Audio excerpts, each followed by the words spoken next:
এই সেই সময় যখন দেশ জুড়ে অপমান হচ্ছে বাংলা ভাষার আর হেনস্থা চলছে বাঙালির। এরই প্রতিবাদে প্রথম থেকেই প্রতিবাদ জানিয়ে আসছেন মমতা বন্দ্যোপাধ্যায়। 21শে জুলাইয়ের মঞ্চেও সেই লড়াই জারি থাকলো। এদিন মমতা সরাসরি বললেন, স্বাধীনতার লড়াইয়ে পথ দেখিয়েছে বাংলা, নবজাগরণও হয়েছে বাংলা থেকে। জাতীয় সঙ্গীতের জনক বাংলারই লোক। বাংলা বলার জন্য যদি বাইরে বাঙালি লাঞ্ছনা হয়, ছাড়বো না। লড়াই হবে দিল্লিতেও। আমাদের শপথ ভাষা রক্ষার। 27শে জুলাই থেকে শুরু হবে বাংলার ভাষা আন্দোলন। 21শে 26-এর বিধানসভা সুর বেঁধে দিলেন মুখ্যমন্ত্রী। ভিন রাজ্যে, মূলত বিজেপি শাসিত রাজ্যে লাঞ্ছনার শিকার বাংলাভাষীরা।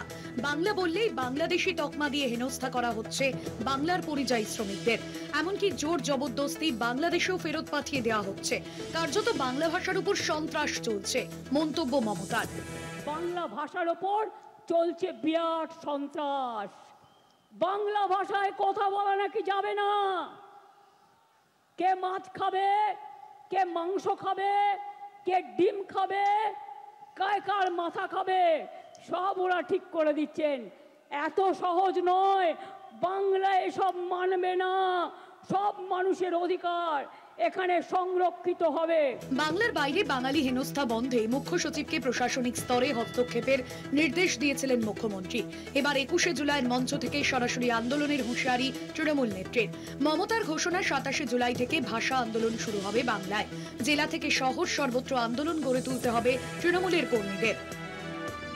বাংলার উপরে যদি অত্যাচার করো, বাংলা ভাষায় কথা বলে যদি অপরাধ হয়, তাহলে মনে রেখো ইঞ্চিতে ইঞ্চিতে জবাব দেব। এবং ভাষা আন্দোলন শুরু হবে 27শে জুলাই থেকে। মনে থাকবে, 27শে জুলাই থেকে ভাষা আন্দোলন শুরু হবে। বাঙালি হেনস্থা বন্ধে বাংলার আন্দোলন প্রয়োজনে দিল্লির দরবারে নিয়ে যাওয়ার কথা এদিন শুনিয়ে রেখেছেন মমতা। বাংলা ভাষার উপর যে সন্ত্রাস, আর বাংলায় যদি লোককে অ্যারেস্ট করা হয় বাংলা ভাষা বলবার জন্য, তাহলে জেনে রাখবেন এই লড়াই দিল্লি পর্যন্ত যাবে। আর আমি কিন্তু ছেড়ে দেবার লোক নই। গত শুক্রবারই দুর্গাপুরের সভায় বাংলায় ভাষণ শুরু করেছিলেন প্রধানমন্ত্রী। সেই সূত্রেই মোদির নাম করে 21-এর মঞ্চে কটাক্ষ মমতার। বাংলা ভাষায় কথা বললে অ্যারেস্ট করবেন, আর টেলিপ্রম্পটারে দুটো বাংলা ভাষা লিখে এসে ভাববেন সবার মন জয় করবেন। এ হয় না। হৃদয়টাকে আর বক্তব্যটাকে যেদিন এক করতে পারবেন, সেদিন বুঝবো মন থেকে কথা বলছেন। তার আগে এটা বুঝবো না। বাংলায় কথা বললেই ডিটেনশন ক্যাম্পে তুলে নিয়ে যাওয়ার নির্দেশ দিয়েছে বিজেপি সরকার।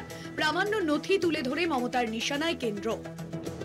আগের বার বিদ্যাসাগরের মূর্তি ভেঙেছিল, আর এবার ইলেকশনের আগে এই দেখুন প্রথম সার্কুলার গভর্নমেন্ট অফ ইন্ডিয়ার। এটা আমাদের রাজ্যে পাঠায়নি, বিজেপি রাজ্যগুলোকে পাঠিয়েছে।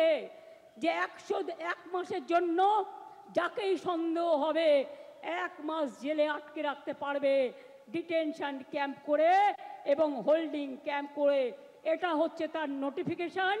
গভর্নমেন্ট অফ ইন্ডিয়া 2রা মে 25 তারিখে পাঠিয়েছিল।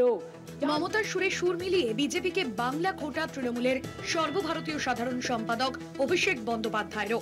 ইনকাম ট্যাক্স লাগিয়ে দুর্গা মণ্ডপগুলোকে অপমানিত করেছিলে, দুর্গাপুজো বন্ধ করতে চেয়েছিলে। আজকে সেই বাংলার মাটিতে দাঁড়িয়ে জয় শ্রীরামকে বর্জন করে জয় মা দুর্গা বলতে হচ্ছে। আর 10 মাস তারপর জয় বাংলা বলবে। যদিও বাংলা ভাষার অসম্মান নিয়ে বিজেপিকে কাঠগড়ায় তোলার তীব্র বিরোধিতা করেছেন বঙ্গ গেরুয়ার নয়া সভাপতি শ্রমিক ভট্টাচার্য। এই তৃণমূল সরকার হিন্দু বিরোধী সরকার, হিন্দু উদ্বাস্তু বিরোধী সরকার। তৃণমূল সরকার বাংলা বিরোধী সরকার, বাংলা ভাষা বিরোধী সরকার। উনি বাংলা ভাষাকে পর্যন্ত কাটাছেড়া করছেন। তবে বাংলা বাঙালি ইস্যুই যে আসন্ন ভোটের রিংটোন 21-এর মঞ্চে, তা স্পষ্ট করেছেন দলনেত্রী। যে বিজেপি বাংলা দখলের স্বপ্ন দেখছে, তারা যে আদতে বাঙালি বিদ্বেষী ভোট প্রচারের সেই সুরও এদিন বেঁধে দিয়েছেন মমতা। কলকাতা টিভি।